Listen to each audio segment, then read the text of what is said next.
Party నేతగా మాట్లాడటం అలవాటు ప్రెసిడెంట్గా మన శాసనసభ పక్ష నాయకుడిగా మాట్లాడాలంటే కొత్తగా ఉంది. ఇప్పుడు గొడవలు పెట్టుకోవడం, మాట్లాడటం, సమస్యలు తీసుకురావడం. ఈ సందర్భంలో we want to share few things.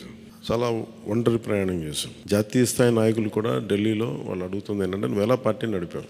Party నడపడం మాకు తెలుసు కదా, అధికారం ఒక గుర్తింపు ఉన్న జాతీయ స్థాయి పార్టీలో ఉండి అసలు అధికారం లేకపోతే ఎంత కష్టమో మాకు తెలుసు. అలాంటిది మీరు not even recognised party, just registered party, మీరు ఎలా సస్టైన్ చేశారు ఇంతకాలం?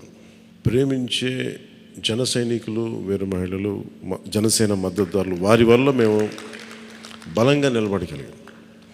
అంటే దశాబ్దంగా అన్ని ఒడిదుడుకుల్ని ఎదుర్కొంటూ దెబ్బతింటూ క్షేత్రస్థాయిలో అన్ని రకాలుగా ఇబ్బందులు పడుతూ మనకి మద్దతు ఇచ్చిన జన సైనికులకి, వీర మహిళలకి, జనసేన నాయకులందరికీ కూడా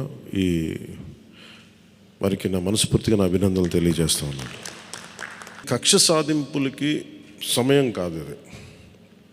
ఇంత ఘన విజయం ప్రజల నిర్మాణానికి, లేదంటే వారికి అభివృద్ధికి, వారి అభ్యున్నతికి తప్ప ఇది ఒక వెండెట్ట గేయం కానీ, లేదంటే పగా ప్రతీకారాలు తీర్చుకోవడానికి గతంలో ఇలా చేశారు కదా మనం ఇలా చేయాలి, అలాంటి ఆలోచన ధోరణిని దయచేసి మనందరం దాన్ని ఎంకరేజ్ చేయకండి దయచేసి. దాన్ని మా నాన్నగారు స్టార్ట్ చేశారు, మేము స్టార్ట్ చేసి ఇనిషియేట్ చేసి ఆఫ్ చేసేసుకోవాల్సి వచ్చిందండి. మన ఎన్నికలకి మనం సాధించింది ఫ్రమ్ రిజిస్టర్డ్ పొలిటికల్ పార్టీ నుంచి రికగ్నైజ్డ్ పొలిటికల్ పార్టీ. ఎందుకంటే నెక్స్ట్ జనరేషన్ వచ్చింది, అది మనం అందరం అర్థం చేసుకోవాలి. పాత తరం రాజకీయాల్లాగా కూర్చోబెట్టి మన పవర్ని ఎక్సర్సైజ్ చేస్తామంటే కుదరదు. ఎందుకంటే ప్రజలు ఎంత మద్దతుగా నిలబడ్డారో వాళ్ళు అంతే బలంతో మన నిలదీయగలరు. అది మనం దయచేసి మర్చిపోతుంది. నాతో సహా నేను మర్చిపోదాన్ని. గత ప్రభుత్వాన్ని హ్యాండిల్ చేసిన ముఖ్యమంత్రి గారు ఎన్ని మాట్లాడి నేను ఎందుకు స్పందించలేదు వ్యక్తిగతంగా అంటే, అది ఆ ప్రెసిడెంట్ ఆపేద్దామని మనం ఎక్కడ చేయాలి. అలాగే పార్టీ ఒకటి మనందరం చేయాల్సింది ఒకటి టైమ్స్, ఒకటి పంక్చువాలిటీ.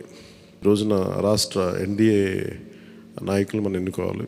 మీ అందరికీ ఇంకొక మారు ధన్యవాదాలు తెలుపుకుంటాం. Thank you. జై హింద్.